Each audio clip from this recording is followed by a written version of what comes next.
ஆந்திர மாநிலத்தைச் சேர்ந்த இளம்பெண் ஒருவரை தனது சகோதரியின் கண் எதிரே நேற்றிரவு திருவண்ணாமலை ஏந்தல் புறவழிச்சாலை பகுதியில் உள்ள தோப்பில் பாலியல் பலாத்காரம் செய்த திருவண்ணாமலை கிழக்கு காவல் நிலையத்தில் பணிபுரியும் சுரேஷ்ராஜ் மற்றும் சுந்தர் ஆகிய 2 காவலர்களை காவல்துறையினர் கைது செய்துள்ளனர்.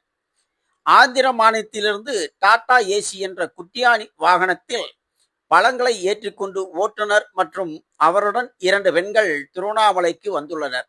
அப்பொழுது ஏந்தல் புறவழிச்சாலையில் திருவண்ணாமலை கிழக்கு காவல் நிலைய போலீசார் சுரேஷ் மற்றும் சுந்தர் ஆகியோர் வாகன தணிக்கையில் ஈடுபட்டுள்ளனர். அப்பொழுது டாடா ஏசி வாகனத்தை நிறுத்தி சோதனை செய்த பின்னர் வாகனத்தில் இருந்த 2 பெண்களையும் அழைத்து கொண்டு ஏந்தல் பகுதியில் உள்ள தோப்பில் சகோதரியின் கண் எதிரேயே இளம்பெண்ணை பாலியல் பலாத்காரம் செய்துவிட்டு அங்கிருந்து சென்று விட்டனர்.